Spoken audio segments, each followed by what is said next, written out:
Olá, pessoal do Descomplicando o Reumatismo, bem-vindos ao Descomplicando o Reumatismo. Nós continuamos com a nossa série Descomplicando o Reumatismo da cabeça aos pés e hoje vamos falar sobre pés, mas de uma forma diferente. Vamos falar sobre palmilhas. E mais uma vez nós vamos contar com a presença da doutora Leda Magalhães, que é fisioterapeuta especializada em pés reumáticos e que ela confecciona palmilhas. Então hoje nós vamos falar sobre pés com as palmilhas. Obrigada, Leda, pelo convite, se aceito estar junto com a gente mais uma vez. Muito obrigada. Obrigada pelo convite, é muito agradável colaborar com vocês e divulgar as coisas interessantes que podem ajudar os pacientes que têm tanta dor. Então, vamos conversar um pouquinho sobre palmilhas. Da outra vez nós conversamos sobre os pés, tipo de pés. Quem perdeu a anterior, vamos rever. E hoje a gente vai falar sobre palmilhas, né? E o que são palmilhas? Bom, palmilhas são órteses. Portanto, elas ajudam alguma função, mas elas não mudam alguma coisa no corpo. É como o óculos. O óculos me permite enxergar melhor, mas não muda o que meu olho é. Então, a palmilha ela pode aliviar, ela pode dar conforto, ela não cura, ela não muda o pé. Interessante. E para que eles servem essas palmilhas? Então, se eu tenho dor no pé, alguma coisa não está funcionando bem mecanicamente.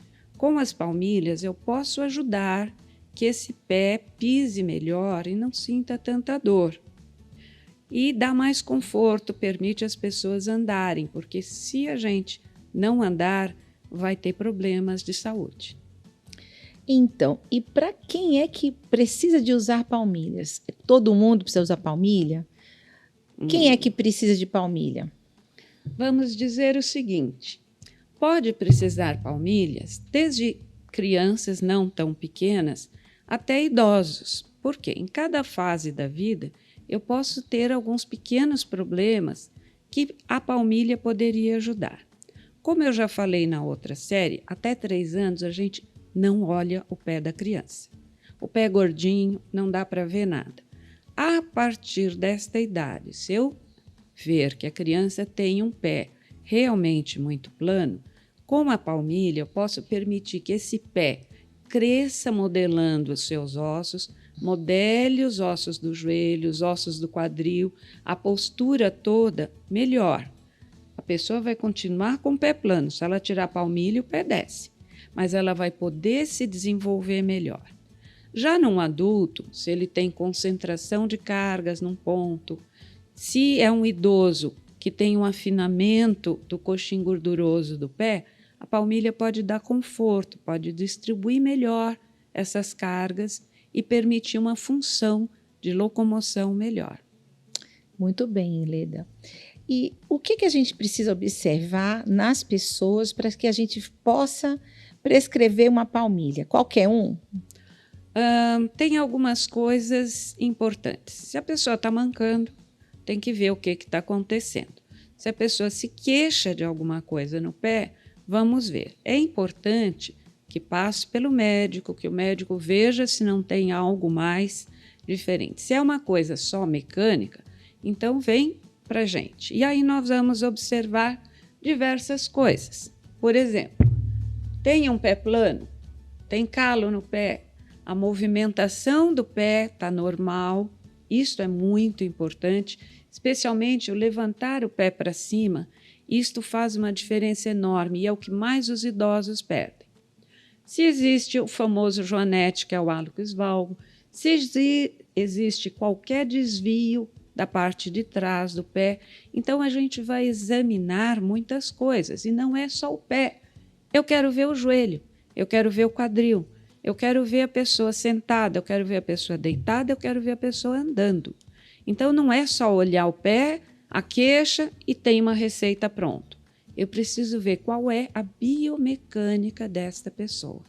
É bem interessante, né, Leda? Porque você tem que ver todo o sistema funcionando, né?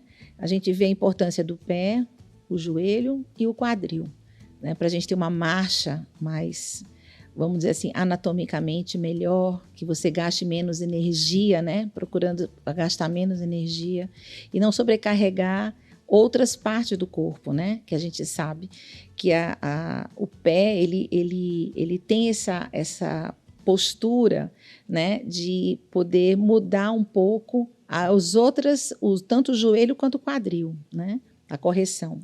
Na verdade, a gente tem uma interdependência. O pé influencia o joelho influencia o quadril influencia a bacia, que influencia a coluna.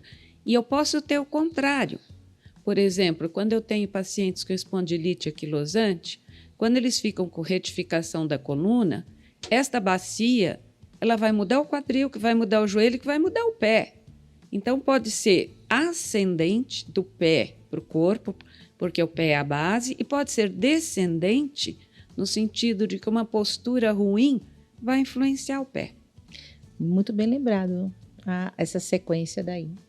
E o que material a gente pode confeccionar as palmilhas? Então, quando a gente examina também o paciente, é importante ver o raio-x. Por quê? O raio-x vai me mostrar a anatomia da pessoa. Então, como é a pessoa? A gente herda muita coisa de pai, de mãe, de avô. Às vezes a gente tem o dedão do avô, o calcanhar do pai. Nem sempre as misturas são bem harmônicas. Então, é importante a gente reconhecer o tipo de pé que está lidando. É um pé alto? É um pé normal? É um pé muito baixo? Então, aquilo serve mais ou menos um índice de como é o pé. Aí, então, a gente resolve. É um pé cavo? Tem muita carga em poucos pontos. Vamos fazer uma palmilha, porque eu vou distribuir carga. É um pé muito plano? Vamos tornar a forma deste pé um pouco mais arqueada. Muito bem. Materiais. A gente usa um material aqui no Brasil, mais comumente, que chama-se EVA, que é etileno acetato de vinila. Este material, ele serve para fazer colchonete de ginástica, ele serve para fazer atividades estudantis, ele serve para 1001 coisas. Qual a vantagem dele? Ele é capaz de absorver impacto, ele resiste bem à pressão e volta para sua forma normal por um bom tempo. Ele pode ser de uma densidade baixa, quer dizer, não é duro demais, e ele resiste ao estiramento. Então, ele tem uma vida razoável. Onde ele é usado? Solado de calçados, de palmilhas. Então, quando você compra um tênis, ele tem uma palmilha já de um tipo de EVA mais molinho. Ele pode ser placas para ginástica, pode ser brinquedos, brinde, adesivos, 1001 materiais podem sair disso daí. Porém, o material para palmilha é um material especial. É um material de uma densidade diferente e, normalmente, ele é feito naquele lindo cinza horroroso. Ele poderia ser de outras cores. Eu já consegui materiais com as densidades adequadas e de outras cores. Porém, hoje em dia o que se faz ou é branco ou é bege. Ok. No caso das doenças reumáticas, dentre todas elas, quais as que trazem mais riscos de precisar de uma palmilha? Vamos dizer assim, a rainha primeira é a artrite reumatoide. Por quê? Porque acomete articulações sinoviais, especialmente pequenas, da mão e do pé. Então, este pezinho fica dolorido, ele pode ficar bastante maltratado, ele pode adquirir. Se a pessoa tem um pé já um pouquinho mais flexível, com artrite reumatoide, pode ficar um pé chato, pé plano. Pode começar a fazer um joanete, o hálux valgus. Depende do que a pessoa já traz de casa. Como ela é feita. Então, aquele raio-x me diz, eu estou trabalhando com pé esse ou aquele. Artrite reumatoide não causa pé chato. Mas quem já tem um pé um pouco mais flexível, com artrite reumatoide, vai aplanar mais, vai piorar aquilo que a pessoa tem.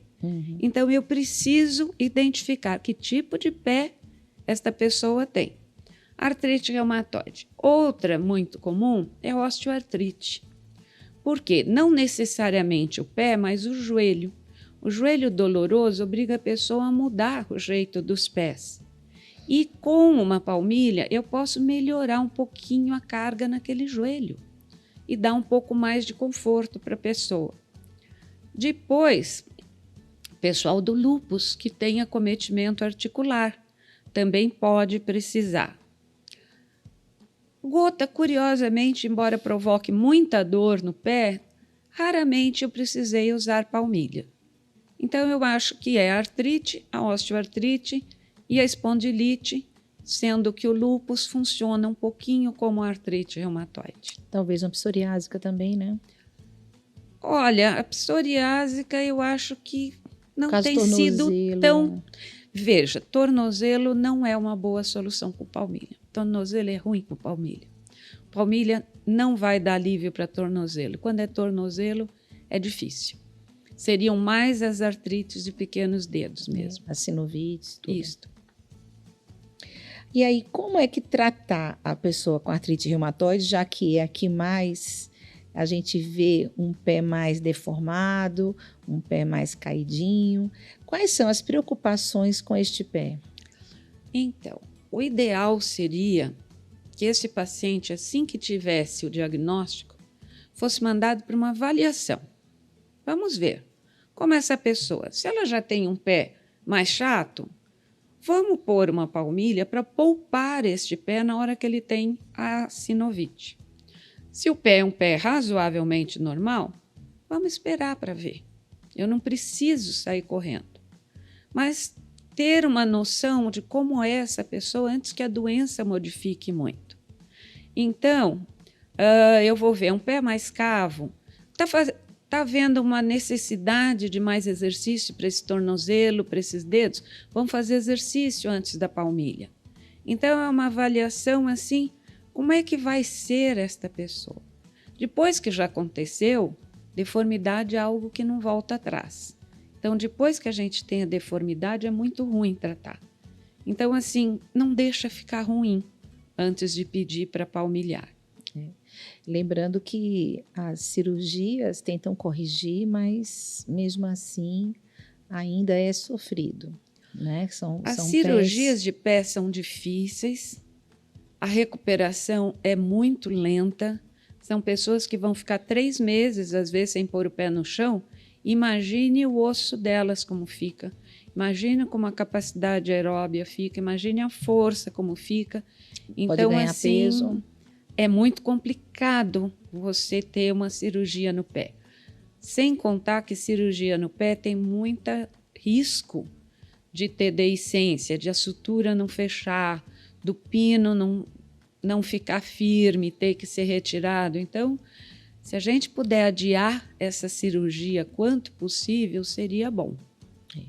Eu acredito que agora, com os novos tratamentos, a gente não vai conseguir mais, graças a Deus, esses casos tão graves que a gente via, sei lá, 30 anos atrás, né? E não existia o arsenal que a gente tem de medicamento que a gente pode tratar.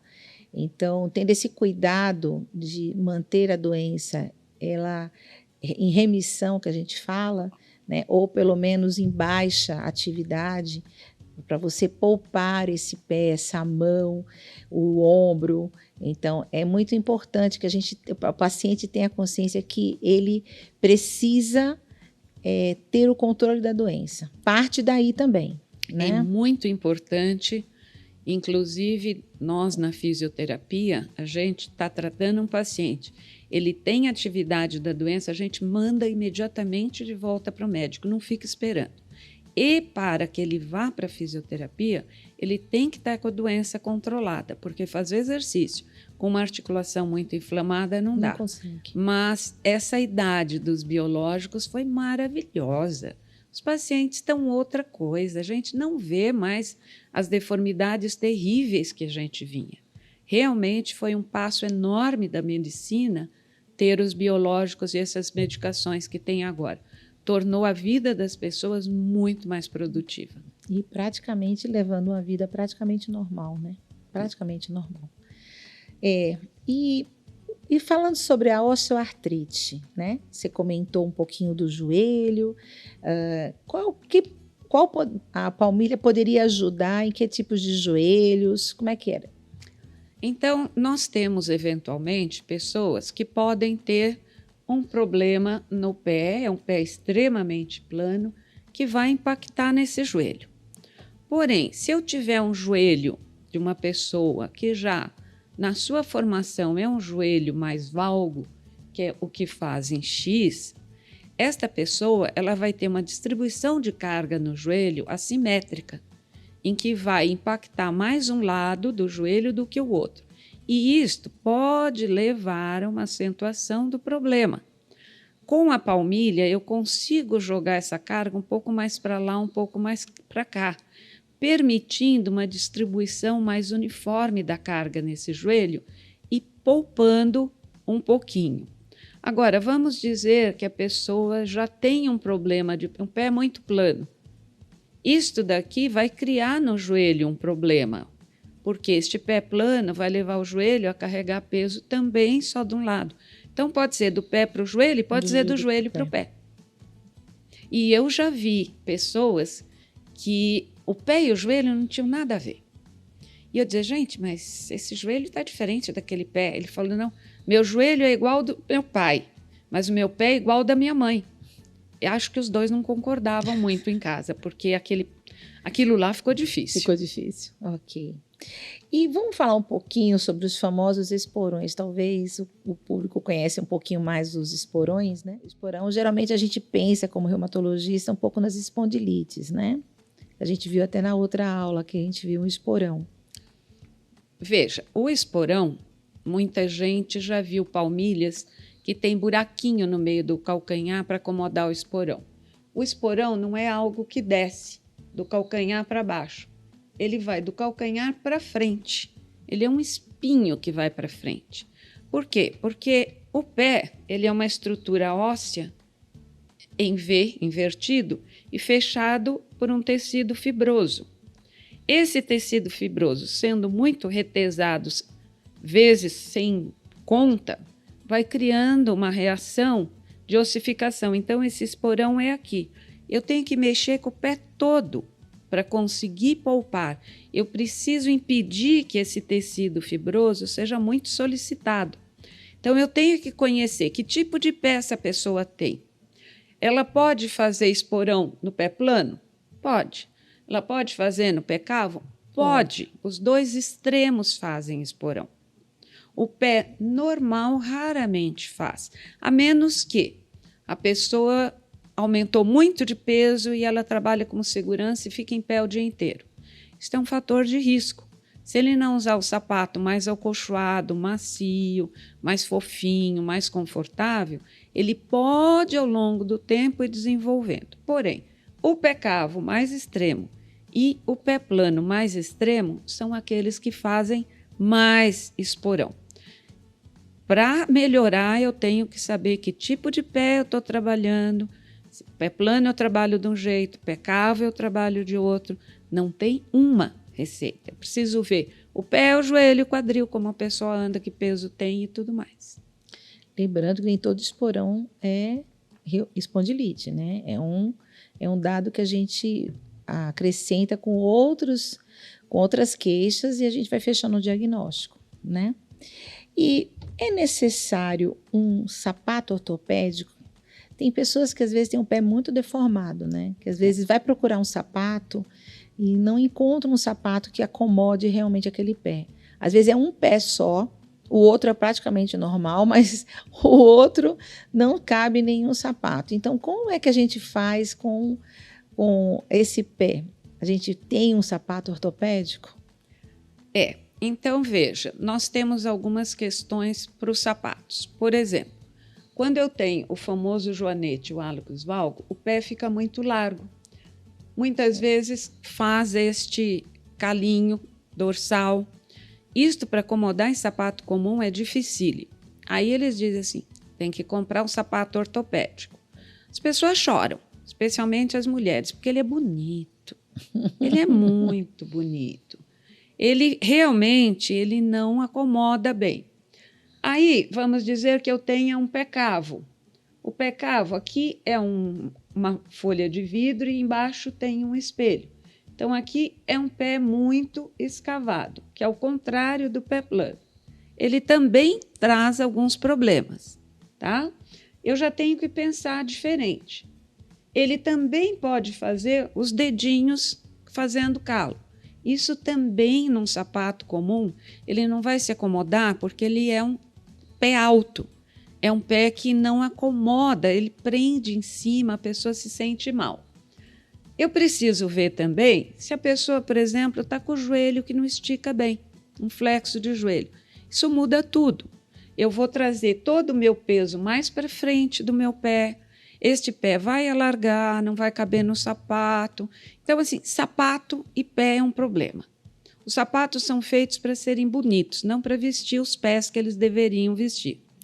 Mas vamos dizer que eu tenho também a situação dos calos. Estes calos, em geral, quando aparece embaixo, também aparece aqueles dorsozinhos que apareceu no outro slide. Isso também vai no dorso do dedo e aqui. Se o sapato for fino, isso daqui vai doer, a pessoa não vai conseguir andar.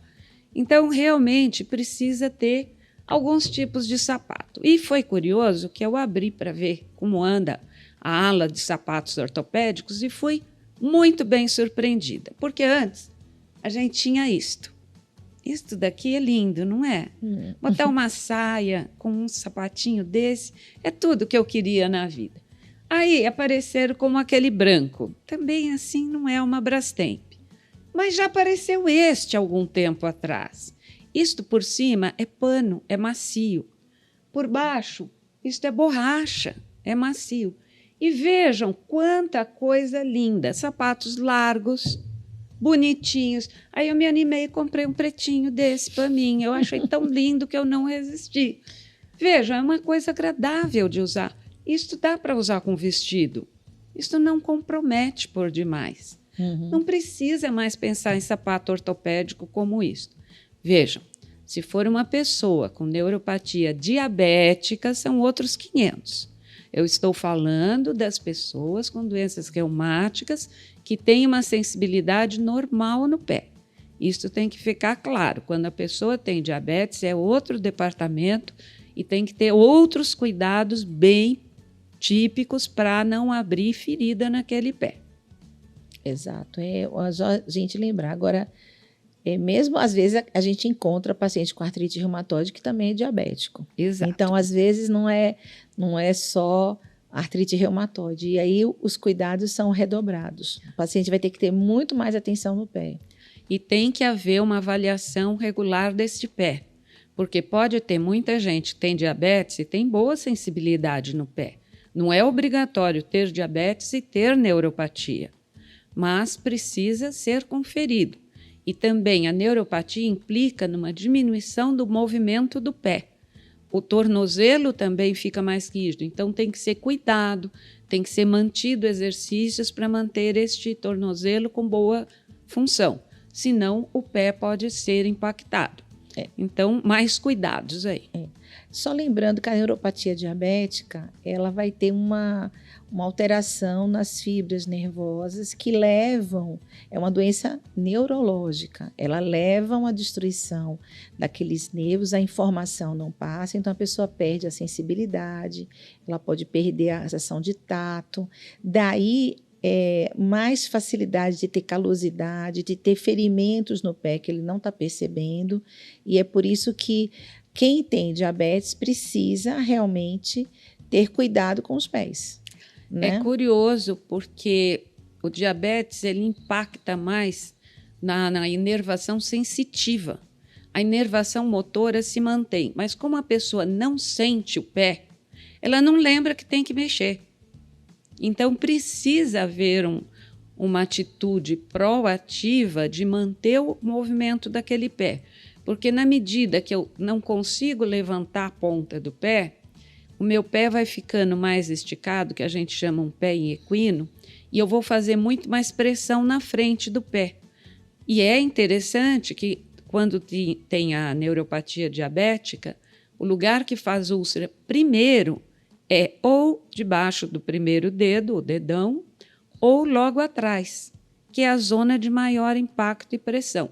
Então, embora a pessoa perca o tato, ela não perde a capacidade de movimento. Então, se ela se dedicar a manter um bom exercício, ela evita muito das feridas. Ok. Leda, e a confecção também pode ser que um pé que não dentro desses ortopédicos, ele não consegue ser usado. Aí pode-se fazer uma coisa mais personalizada, às vezes com a confecção de um sapato mais próprio para a pessoa. Olha, a minha experiência com sapatos feitos é difícil. Eu conheço uma loja em São Paulo que faz alguma coisa razoável. Essas oficinas ortopédicas fazem coisas como se fazia para as pessoas da poliomielite. São pesados, são duros, são inadequados para um pé de hoje. Existe no mercado sapatos para diabéticos, que são aqueles lindos aqui. Existe um tipo boneca para mulher que é menos feio, mas é preto. O preto ou branco. Então, veja, este tipo de sapato já é bastante adequado. Mas precisa ver em que estágio está, como está, para poder escolher melhor. Mas, pelo menos, hoje em dia, já tem uma gama maior de escolhas. Ok. Leda, tem mais alguma consideração? Temos, a gente pode mostrar algumas coisinhas. Que bom, eu vi que você trouxe umas palmilhas para mostrar. Então, vamos ver. A palmilha, primeiro, ela tem que ser fina. Não pode pedir para alguém que compre um número maior para poder usar a palmilha. Eu já tive gente que calçava 37 para caber a palmilha, comprou o sapato 40. Não vai dar certo. Por quê? Porque muito comprido, na hora que a pessoa vai trocar o pé, ela vai tropeçar. Então, a palmilha tem que caber no sapato. Por isso, tem que ser um sapato mais complacente um pouco. Uma sapatilha chinesinha daquela bem sem vergonha vai ser difícil. Então, precisa ser um sapato um pouco mais, ligeiramente mais largo, de preferência que a palmilha saia. Mas esta faixa de cima, ela não tem que ser gorda. Ela só tem que segurar o que está embaixo. É o que está embaixo que vai me interessar. É esta parte que eu vou trabalhar para ver o que o pé precisa. Então, aqui, por exemplo, uma palmilha para um pé plano. Ela é alta aqui, aquele pé que cai para dentro é alta aqui. Ela sustenta aqui embaixo, não é aqui que sustenta, é aqui. E ela segura aquele primeiro raio, que pode ser muito baixo. O que é importante aqui? O sapato aqui atrás tem que ser firme. Não dá para pôr isso numa sandália. Sapato para pé plano tem que ter calcanhar e tem que ser um calcanhar que é duro aqui atrás, que não é molinho. Porque este sapato vai ajudar a segurar o pé na palmilha. Tá? Mas, se eu tenho um pé cavo, eventualmente, eu posso fazer este tipo de desenho aqui embaixo. Isso é a abóbada de Valente. É um italiano, um médico italiano, que ele inovou o desenho das palmilhas. E o que ele fez foi maravilhoso e ajuda muito a gente. Mas, eventualmente, eu posso ter um pé, por exemplo, de uma pessoa com esclero, que é um pé com uma pele ultra fina, é um pé muito rígido. Se eu puser este material aqui, vai melhorar, mas não o bastante. Eu posso revestir com material mais macio. Então, aqui eu revesti com material bastante grosso, este daqui também, mas pode ser mais fino, depende do pé, depende do que a pessoa tem. Mas isto daqui, aí eu tenho que usar com sapato um pouco mais. O tênis é maravilhoso nessa hora. Então, eu vou revestir aqui em cima, mais gordo ou mais macio, na dependência do que a pessoa tem. Algumas vezes, por exemplo, quando a pessoa tem aquele neuroma de Morton, aquilo dói no meio do pé. Às vezes, a gente faz este desenho para deixar o neurominha no ar. Mas eu tive uma senhora que isso não era suficiente. Embora a palmilha fosse mais gordinha, ela falou, fica macio, mas pega. Uhum. Aí nós pusemos um aumento maior ainda. Aí ela falou, agora tá bom, agora tá gostoso, agora eu posso andar. Então, tem que estudar. Uhum. O material pode ser de cores diferentes. Este material ele é mais macio um pouco do que o material bege. Mas, por exemplo, eu tenho uma senhorinha mais velha, com um pezinho delicado, ela não é tão pesada, mas está um pouco gordinha. Eu posso usar um material mais macio. Eu não preciso usar o tempo todo o material ortopédico. Eu posso variar. Aí eu tenho mais algumas coisas. Se eu tiver alguém que gosta de usar sapato alto, eu posso fazer uma palmilha mais estreita, se não for um pé muito avançado. Mas eu posso fazer uma palmilha que eu posso usar o preto, porque some dentro do sapato, ninguém vai ver. E a gente pode fazer algo melhor ainda, pode usar meia palmilha, se for só um pé plano que não tem muita questão aqui na frente. Eu só vou trabalhar o arco. E eu posso fazer uma palmilha para alguém que quer usar num salto alto, em que eu vou tirar a área dos dedos para não apertar no sapato. Então, vai depender muito do problema. E se eu tiver alguém que tenha diferença de comprimento de pés, eu posso fazer uma palmilha com a compensação necessária para ela. Então, assim, não existe um tipo de palmilha, existem muitas possibilidades. Para isso, eu preciso conhecer a pessoa, ver o raio-x dela, eu preciso fazê-la andar, eu preciso que ela fique em pé, de frente, de costas, que eu passe a mão no pé, que eu veja os movimentos de joelho, do pé, do quadril e de tudo, para poder ajudar. Leda, você também pede, no caso da consulta, qual é o sapato que a pessoa quer usar? Eu estou vendo que você tem vários tipos de palmilhas para várias situações, né? Você tem para sandália, você tem para sapato. Você orienta eles trazerem algum tipo de sapato que eles gostariam de calçar, aproveitar o que eles já têm? Mandar uma mulher jogar a sapateira fora é perda de tempo, ela não vai jogar. Você vai ter que escolher. Eu basicamente pergunto, com que tipo de sapato você quer usar? Se é com tênis, eu vou fazer um pouquinho a coisa mais larga. Se é para um sapato social, eu vou fazer um pouquinho mais estreita. Mas existem limites para isto. Por exemplo, você falou em sandália. Sandália eu não vou poder usar quase sempre. Um pé plano não vai usar sandália. Mas um pé cavo eu até consigo, usando velcro, colar esta palmilha na sandália. Dá. Se é uma questão de calos, dá para pôr na sandália. Para pé plano não dá para pôr na sandália. Então tem que escolher, tem que conhecer as possibilidades. Algumas pessoas trazem vários tipos de sapato e eu digo, este dá, este não dá, mas eu procuro sempre fazer alguma coisa que seja o mais perto possível do que aquela pessoa precisa. Leda, tem mais alguma consideração, alguma coisa? Porque eu acho que você abrangeu sobre palmilhas. Acho que tirou a dúvida de bastante pessoas que estão nos assistindo.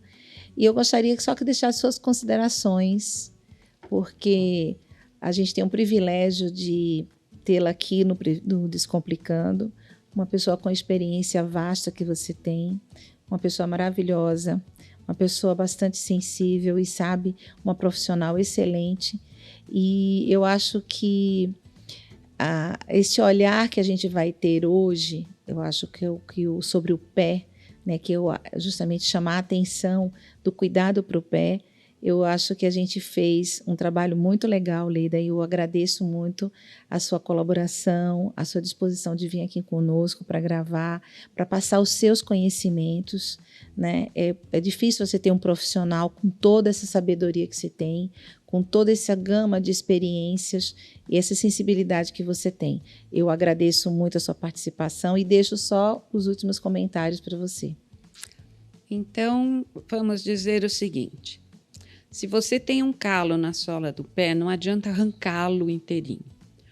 Calo é uma coisa, olho de peixe, verruga é outra. Então, assim, se o calo está incomodando, é preferível ir numa podóloga e dizer, alivia, não tira tudo, porque quanto mais você tirar, mais depressa ele volta. Se você tem um calo, alguma coisa está concentrando pressão. Precisa ver que coisa é essa e o que pode ser feito para melhorar isso. Não sofra com o seu pé. Também não use um sapatinho muito baixinho, muito duro, uma sandalinha rasteirinha. Isso não vai fazer bem para o seu pé, vai machucá-lo. Então, cuide do seu pé, leve o seu pé para comprar o sapato, não seu olho. Eu acho que é isso. Ai, Leda, muito obrigada, viu? E vocês Descomplicando o Reumatismo, que se perderam a primeira parte da Leda, eu acho bom vocês voltarem lá e assistir. Tem muitas informações interessantes. Eu fico por aqui, muito obrigada, tchau, até a próxima. Obrigada, gostei muito do convite e de trocar essas ideias com vocês.